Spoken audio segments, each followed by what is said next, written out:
Hello friends, welcome back to the Mothership. Today we are taking a chuck roast and we are smoking up our very own poor man's burnt ends. Let's get started. Here is our chuck roast. This is about 3 pounds, which is pretty standard for what you find. And I'm not going to trim anything here. I'm just going to let it run just like this, but we are going to salt it down. I usually do about a half a teaspoon per pound of meat.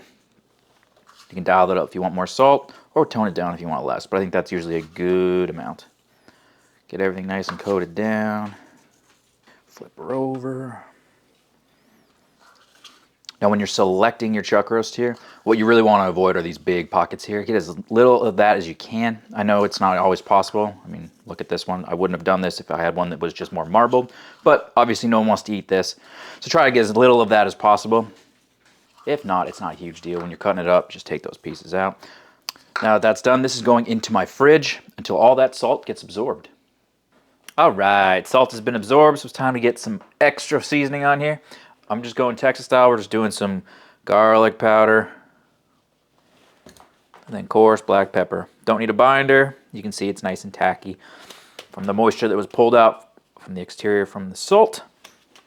And we're just going to repeat this all over, including the sides, guys. Don't forget the sides. Boom, that looks good to me. So I'm gonna put my probe in. I've got my kettle coming up to temp now. It's currently raining, so I'm not gonna show you the setup until that stops, but once that stops, I'll show you how I have it set up for low and slow. We're just gonna put this on. I'm gunning for about 250 degrees. Somewhere in there is usually how I get my kettle going. I usually can't keep it much lower than that. 225 just seems to be a myth for me in my kettle, but 250 seems to be where I'm gonna put it, and we're gonna get some smoke on there, and I will show you that once it stops raining. Okay, the rain has subsided a bit here, so let's get a look. Here is our chuck roast. Basically, I have this set up on the slow and here for low and slow cooking. I have my hot side over here, and then on the cooler side where I have the vents, so the smoke comes across, and it keeps it at the temperature I want it to be at. If you don't have a slow and sear, you can kind of recreate the same thing. You just want to put coals on one side, and then lit coals on this side, and as it moves this way, add more coals over here, so it keeps going back and forth. It's basically the way to do it. There's other ways. There's the snake method. There's a whole bunch of different ways that I'll probably do a video on eventually. Slow and sear is definitely worth it though. Makes life a lot easier. But at this point, I'm just chucking on chunks of wood, maybe every half an hour to 45 minutes. I just want to keep getting smoke on this thing. And we're just monitoring it. Bark has not set. Cooking it like a brisket at this point. Let it keep running and just keep an eye on it. We have been running nonstop for about 6 hours. And we are at internal temperature of about 180 degrees. Honestly, if this was a brisket, I would have wrapped it. But I found that chuck roasts like to have a lot of pooling, and I don't want to wrap something like that. I don't think the bark has set there, so I just run chuck roast straight through. So we're going to go all the way to about 197, something like that, which is the point where we're going to cut it up. But I run them through. If you don't care as much about it setting, because again, pooling here, you could absolutely wrap this at this point. It'll make your cook a lot faster, but I've got all the time in the world at this point, so I'm just going to let it keep running. And we'll come back when it's actually time to cut this up, move on to the next step. Now this little meteorite cooked for 9 hours and it is ready to go. You could slice it up and have a poor man's brisket, but we are doing poor man's burnt ends. So we're gonna cut this up, throw it in some sauce, and it's gonna go back onto the smoker. What we wanna do now is cut this into about 1 inch by 1 inch cubes. You can do a little bit larger than that. Don't go bigger than 2 inches really, but about 1 inch is where we're looking for. And if I can find big pockets of fat, I'm gonna pull those off. But basically, just cut through here. It doesn't really need to be cut with or without the grain because we are going to be cubing it, so it doesn't really matter. Just cut it up.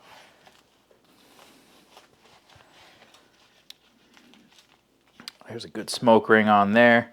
Yeah, that's a good looking piece of meat. I mean, look at this. I would eat that. That looks fantastic to me. Anyway, we're going to get into cubes. See, pieces like that, all that fat, don't want that. And what we want to do is put into a tray like so.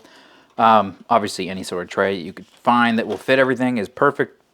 I'm just using one of these aluminum foil ones. Just want to get everything in there. There we go. Now what I want to do here is put barbecue sauce on.